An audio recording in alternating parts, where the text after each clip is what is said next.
Le radis de la méduse. Chapitre 9. Les télépathes. Le cri de Tony tira Sandy d'un profond sommeil. La terre pleuvait et ensevelissait le navet. « J'arrive, mon chéri !» s'écria Sandy en roulant à son secours. Las, un horrible ver plat à tête de marteau creva la voûte de la galerie et se laissa choir en s'interposant.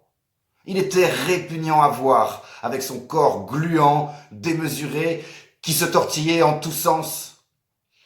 Tout de suite, le ver se jette sur Sandy pour lui inoculer de la tétrodotoxine, un neurotoxique 1000 fois plus actif que le cyanure. Mais Sandy roule sur le côté et esquive l'attaque. Alors, le bipaliiné se retourne contre Tony, qui ne parvient toujours pas à se déraciner. Il l'enlace en faisant plein de tours, puis il se met à serrer, comme s'il voulait en extraire le potassium. Profitant d'un moment d'inattention, Sandy lui roule sur la queue. Horreur! Un morceau se détache et devient instantanément un adulte encore plus agressif. Elle lui roule dessus et un nouveau spécimen se met à gigoter. Elle lui roule dessus et un nouveau ver apparaît dans une gerbe de mucus. Elle lui roule dessus, et voilà qu'un autre ver se tortille en blatérant. Elle lui « Arrête !» cria Tony qui étouffait. « Ça ne sert à... » Mais il n'eut pas le temps de finir. Une courtilière géante venait de crever le sol avec ses pattes fouisseuses démesurées. Aussitôt, dans un déferlement d'ultrasons, la courtilière se met à tailler les vers en pièces. Ces derniers se contorsionnent, l'enlacent, l'entravent, la font chavirer. Ah, quel combat de titans! La Taupe-Grillon croule sous le nombre de ses adversaires, mais ses pattes, en étoiles japonaises, ont assez de force pour sectionner 4 assaillants d'un coup. Avant-corps dressé, pattes antérieures brandies dans le prolongement du thorax, elle se fraye un chemin dans la mêlée en se gavant de jus de verre, trouve la tête immortelle du ver plat d'origine et lui balance une très malodorante giclée intestinale en pleine face. À l'instant, la masse grouillante des vers retombe, inerte, sur le sol. C'en est fini d'elle. La courtilière se tourne alors vers Sandy. Tony, qui vient enfin de se libérer, arrive à la rescousse. La courtilière se cabre, prête à attaquer. « Arrête ça !» dit Tony. Miracle! La courtilière retombe, courbe l'échine. « Couchez !» dit Tony. Elle s'aplatit. « Bouge !»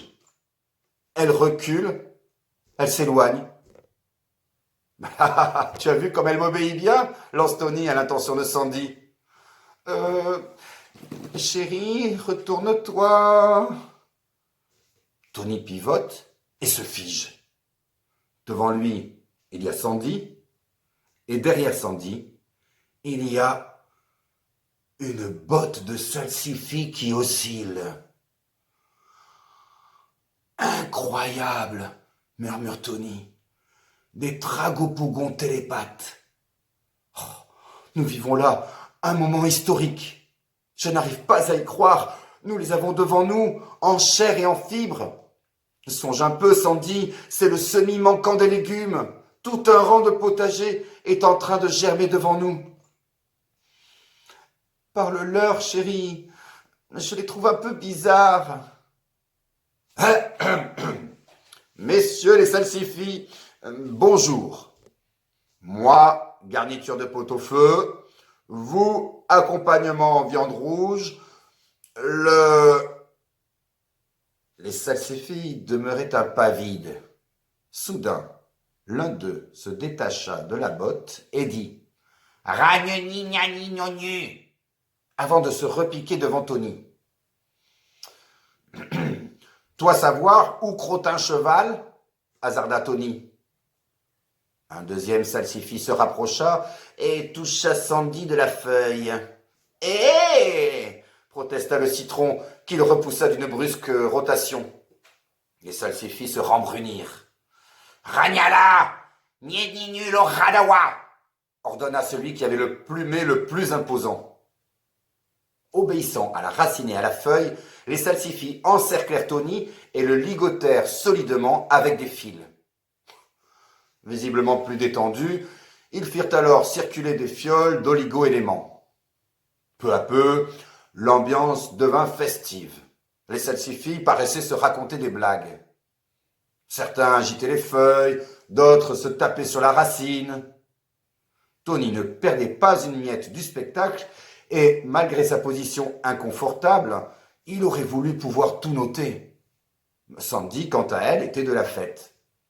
Dès qu'elle avait fini d'assimiler une fiole, on lui en présentait une autre. Quand elle goûta à la décoction d'ortie, elle ne savait déjà plus à quelle famille de végétaux elle appartenait.